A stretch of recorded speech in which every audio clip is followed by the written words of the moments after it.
Kebangsaan Impian Emas turut dipimpin oleh 4 orang guru kanan mata pelajaran. Seterusnya, marilah sama-sama kita dengarkan pula ucapan daripada 4 orang guru kanan mata pelajaran masing-masing. Assalamualaikum. Selamat pagi semua. Anak-anak Impian Emas tahun 2021. Saya Cikgu Jamia binti Zainal, guru kanan bahasa sekolah ini. Baiklah, di bawah bidang bahasa, kita ada 5 mata pelajaran. Pertama, bahasa Melayu yang sangat penting. Di samping itu, kita juga ada bahasa Inggeris. Dan kita ada juga bahasa Cina dan bahasa Tamil. Dan yang terakhir, untuk murid-murid peralihan, kita ada ABM, iaitu Amalan Bahasa Melayu yang diajar oleh Cikgu Lily Liu. Baiklah murid-murid semua, untuk kamu fasih dalam sesuatu bahasa, jika itu bukan bahasa ibunda, ialah melalui pembacaan. Pembacaan meluas yang boleh kamu lakukan dengan mengikuti program Nilam di sekolah kita. Banyak pertandingan Nilam yang boleh kamu sertai dengan 2 bahasa, iaitu bahasa Melayu dan bahasa Inggeris. Fokus, itu bahasa subjek teras kan? Baiklah, sebenarnya saya mengajar bahasa Inggeris. I teach English in this school, and it is very important for everyone to know not only bahasa Melayu but also English and other subjects. Ya, selain dari itu, kamu mesti sangat tumpukan perhatian kepada bahasa Melayu, kerana bahasa Melayu ini ialah subjek wajib lulus dalam SPM. Mungkin pada kamu bila kamu berada di tingkatan 5 masih lagi menjadi subjek wajib lulus, ya. Jadilah orang yang berilmu dengan membaca jambatan ilmu. Selain daripada Nilam, ada banyak lagi program-program yang boleh kamu sertai.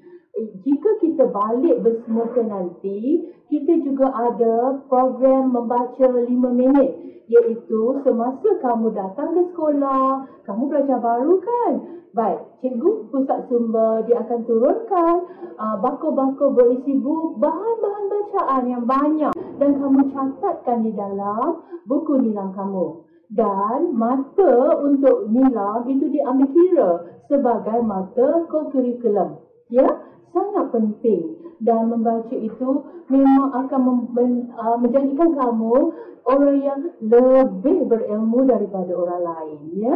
Satu lagi yang saya nak tambah ialah setiap hari di sekolah, elakkan daripada bercakap bahasa ibunda kita, ya, untuk pelajar lain lah, maksud cikgu. Bahasa Melayu itu wajib ditutur di sekolah, dan bahasa Inggeris. Selain dari itu, bahasa Cina, bahasa Tamil boleh digunakan semasa mata pelajaran tersebut, ya. Jadi bersama-sama kawan, jika kamu kurang fasih bahasa Melayu, cuba amalkan, cuba berlatih menggunakan bahasa Melayu dan bahasa Inggeris, ya. Semoga kamu semua berjaya. Terima kasih. Assalamualaikum warahmatullahi wabarakatuh dan selamat sejahtera kepada semua. Hai, apa khabar? Okey, cikgu ucapkan selamat datang ke SMK Impian Emas. Okey, sekarang ni awak dah masuk sekolah menengah. So, environment sekolah rendah dengan sekolah menengah adalah berbeza. Okey, nama cikgu adalah Nur Azia binti Harun dan cikgu adalah Ketua Jabatan Sains dan juga Matematik. Okey, kalau awak tengok untuk Jabatan Sains dan Matematik, awak pernah dengar perkataan STEM tak? Okey, saya rasa mesti awak daripada sekolah rendah dah tahu, dah biasa dengan perkataan STEM. So, bila awak naik ke sekolah menengah, okey, STEM tu makin lama menjadi makin penting. Okey, dan awak kena menguasai subjek sains dan juga matematik. Okey, di bawah Jabatan Sains dan Matematik ada 7 subjek. Okey, yang pertama, kalau untuk tahap 1, okey, menengah rendah, kita kata 1, 2, 3, ada sains dan juga matematik sahaja. Bila awak naik menengah atas, iaitu tingkatan 4 dan 5, awak dah akan mula ada penjurusan. So, bila dah ada penjurusan, subjek sains yang awak akan belajar akan bertambah. Okay? Bagi yang mengambil kelas sains student. So, bagi yang mengambil kelas sains student, awak akan belajar fizik, bio dan kimia. Awak tak akan belajar lagi sains. Okay?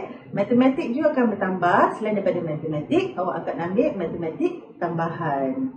Okay, itu bagi yang pelajar mengambil jurusan sains tulen. Kalau yang kelas lain, awak ambil jurusan lain, awak akan belajar sains dan juga matematik. Okay, ada juga setengah kelas yang akan ambil matematik tambahan. So, cikgu harap, apabila awak dah masuk tingkatan 1, saya nak awak ada semangat untuk menyertai pertandingan inovasi dalam STEM sebab awak akan belajar banyak berkaitan dengan teknologi. So, sekarang ni walaupun kita dalam PKP, masih ada lagi pertandingan inovasi yang dijalankan.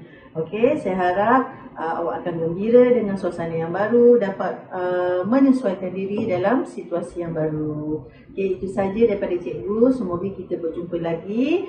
Bila kita naik ke sekolah, kita akan berjumpa bersemuka. Bye-bye. Assalamualaikum warahmatullahi wabarakatuh dan salam sejahtera. Selamat datang ke SMK Impian Mas kepada pelajar-pelajar tingkatan 1 dan peralihan. Cikgu mengalu-alukan kehadiran kamu sebagai warga SMK Impian Mas untuk 5 tahun yang akan datang. Nama cikgu, Cikgu Harliza binti Alias. Cikgu merupakan guru kanan mata pelajaran teknik dan vocational. Di bawah bidang teknik dan vocational, terdapat 5 mata pelajaran. Mata pelajaran RBT merupakan kesinambungan mata pelajaran RBT yang kamu pelajari semasa di sekolah rendah. Walau bagaimanapun, terdapat beberapa penambahan teknologi semasa di sekolah menengah ini. RBT mengajar kamu mencipta produk yang dapat memenuhi keperluan masyarakat pada masa akan datang dan kini. RBT juga menekankan aspek kreatif dan inovatif bagi menghasilkan produk yang lebih baik dari produk yang terdapat di pasaran. Bagi permulaan mata pelajaran RBT tingkatan 1, kamu akan diajar membuat lakaran dan pengurusan projek bagi menghasilkan produk yang akan kamu hasilkan. Pelajar-pelajar, marilah sama-sama kita berdoa agar pandemik COVID-19 ini akan berakhir dan kamu semua dapat belajar secara bersemuka bersama guru-guru di SMK Impian Mas. Akhir kata, cikgu ucapkan selamat maju jaya, kita jaga kita, Allah jaga kita. Wassalamualaikum warahmatullahi wabarakatuh dan terima kasih. Assalamualaikum dan selamat sejahtera. Cikgu ucapkan untuk anak-anak tingkatan peralihan dan tingkatan 1 tahun 2021. Terlebih dahulu, cikgu ucapkan tahniah kerana menjadi warga ataupun keluarga SMK Impian Mas. Saya, Cikgu Kamariah binti Subari, merupakan guru kanan mata pelajaran bidang kemanusiaan. Di bawah bidang kemanusiaan, mata pelajaran untuk tingkatan peralihan ada 2, iaitu pendidikan jasmani dan pendidikan kesihatan serta pendidikan seni visual. Manakala mata pelajaran bagi murid-murid tingkatan 1 ialah sejarah, geografi, pendidikan Islam, pendidikan moral, pendidikan jasmani dan kesihatan, dan pendidikan seni visual.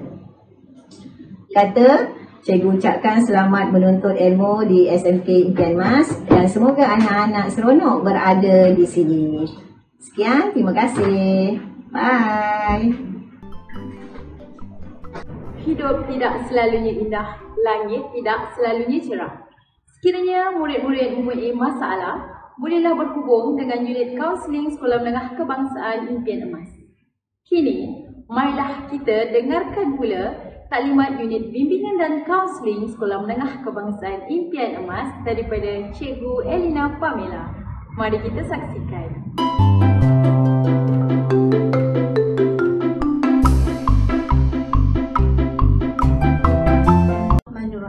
Assalamualaikum warahmatullahi wabarakatuh dan selamat sejahtera. Hai anak-anak sekalian, saya perkenalkan diri saya sebagai Cikgu Elina. Nama penuh cikgu adalah Cikgu Elina Pamela binti Cik Ayub. Cikgu memang dari jurusan bimbingan dan kaunseling di Universiti Putra Malaysia. Baiklah, pada hari ini cikgu akan terangkan kepada anak-anak mengenai konsep perkhidmatan bimbingan dan kaunseling. Harap-harap anak sedia mendengar dan ingat betul-betul.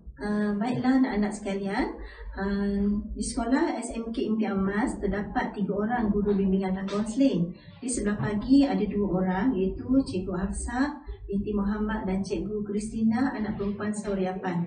Dan cikgu sendiri di sebelah petang. Baiklah anak-anak, sekiranya di antara anak-anak ingin berjumpa dengan kami, boleh saja pilih masa saja. Walau bagaimanapun, perlulah memaklumkan dahulu agar kehadiran anak-anak dapat diketahui oleh guru-guru mata pelajaran. Anak-anak, tahukah apakah perkhidmatan bimbingan dan kaunseling? Adakah ia berbayar? Tidak, semuanya percuma. Tujuan perkhidmatan kaunseling diadakan adalah untuk membantu anak-anak mencapai kesejahteraan dalam kehidupan. Melalui perkhidmatan kaunseling ini akan dapat anak-anak memahami kelemahan dan kekuatan diri sendiri. Seterusnya, dia akan memberi anda celik akal, membantu membuat keputusan dan juga berkembang secara positif. Baiklah anak-anak, objektif perkhidmatan bimbingan dan kaunseling di sekolah Menengah Kebangsaan Impian Emas terdiri daripada 5 objektif. Objektif yang pertama, membantu murid mengenali diri sendiri supaya berkembang ke arah positif. Yang kedua, memberi peluang kepada murid-murid memperkembangkan potensi diri. Yang ketiga, menolong memberikan pandangan di dalam menyelesaikan masalah kendiri anak-anak. Yang keempat, membimbing anak-anak menyelesaikan masalah secara rasional dan membuat keputusan dengan bijak. Dan yang kelima, menanam dan memupuk nilai mulia di dalam jiwa anak-anak. Perkhidmatan bimbingan dan kaunseling adalah perkhidmatan yang disediakan untuk membantu anda menyelesaikan persoalan-persoalan ataupun masalah-masalah tertentu. Antara masalah-masalahnya adalah cikgu rangkumkan yang pertama, sosial dan psikologi seperti peribadi dan emosi. Contohnya, anda ada masalah di rumah, bergaduh dengan adik ataupun dengan ibu, salah faham dengan rakan, ataupun dengan lain individu. Jadi, boleh datang berjumpa kami. Yang kedua, pelakuan yang tidak selaras. Contoh, pelakuan yang tidak selaras adalah seperti mudah marah, sensitif, mudah bertindak tanpa anda sendiri dapat kawal dan lain-lain. Yang ketiga, selalu berpandangan negatif. Untuk selalu berpandangan negatif ni lebih kepada diri sendiri dan juga rakan serta guru. Yang keempat adalah perkembangan akademik. Untuk bahagian perkembangan akademik lebih kepada markah dalam mata pelajaran anda dan macam mana anda nak meningkatkan lagi akademik anda.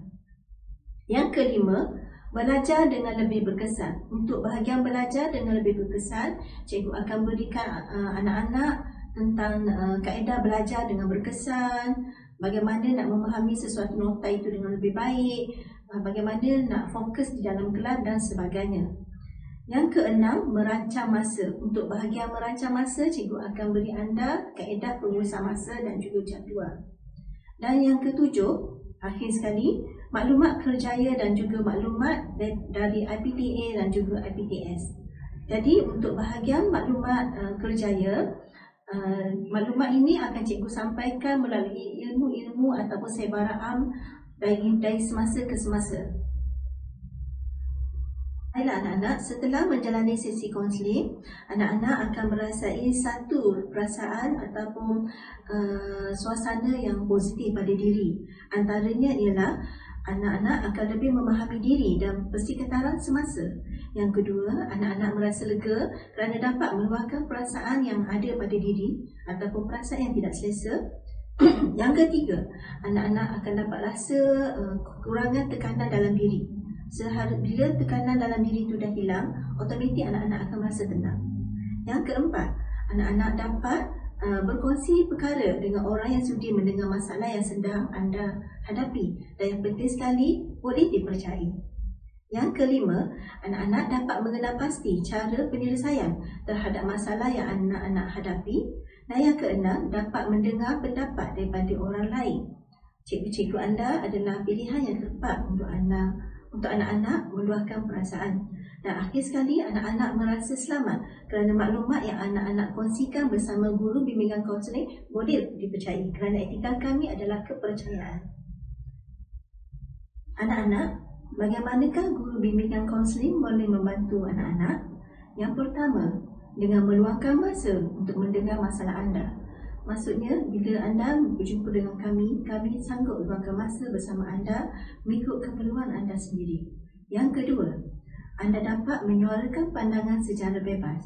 Kami, guru-guru bimbingan dan kaunseling, menerima anda seadanya. Yang ketiga, mengambil berat dan menghargai diri anda sebagai individu yang unik.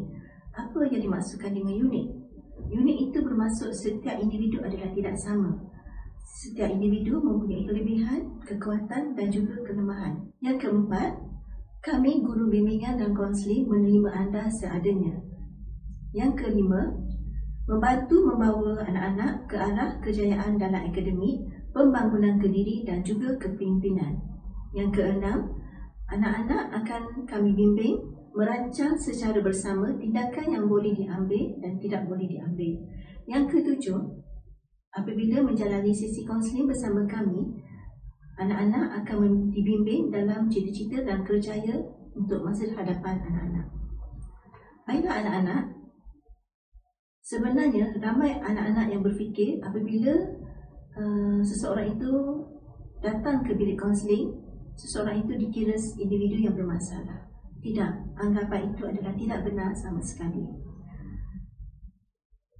Lazimnya, apabila kita perlukan pertolongan, kita perlukan seseorang untuk membimbing, untuk berkongsi dan segala-galanya.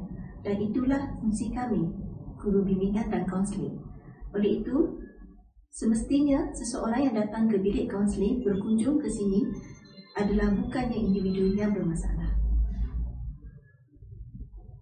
Baiklah anak-anak, banyak kemusykilan yang timbul di antara anak-anak. Setiap tahun silih berganti memang akan ada kekeliruan tentang perkhidmatan bimbingan dan kaunseling.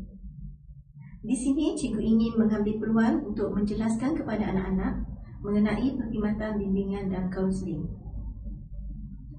Tentang bantuan perkhidmatan bimbingan dan kaunseling sebenarnya banyak membantu anak-anak. Itu kemusykilan yang pertama. Kemusykilan yang kedua, adakah guru bimbingan kaunseling boleh dipercayai? Yes, semestinya.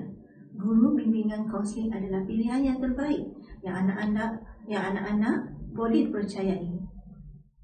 Dan yang ketiga, apabila anak-anak datang berjumpa dengan kami atas apa jua sebarang masalah, adakah anak-anak akan dikenakan hukuman dan denda? Tidak. Contoh, apabila anak-anak datang mendedahkan masalah, meluahkan perasaan, anak-anak tidak akan didenda. Malah prinsip kami sebagai guru bimbingan kaunseling membantu anak-anak dan semestinya menerima klien seadanya. Akhir sekali, ramai anak-anak terfikir apabila datang berjumpa dengan guru bimbingan dan kaunseling, rasanya akan diketahui oleh orang lain. Tidak, kami memegang konsep etika kerahsiaan yang mana segala maklumat yang anak-anak sampaikan akan kami simpan, kecuali anak-anak sendiri yang mendedahkan kepada rakan-rakan ataupun kepada individu lain. Baiklah anak-anak, rasanya setakat itu saja makluman perkongsian yang cikgu dapat sampaikan kepada anak-anak setakat ini. Jika ingin tahu lebih lanjut tentang perkhidmatan bimbingan dan kaunseling, segera berjumpa kami. Jika anak-anak keliru dan ingin tahu sesuatu, datang tahu. Sekian, terima kasih. Slot 1 sudah, slot 2 sudah, slot 3 pun sudah. Marilah kita ke slot yang keempat pula.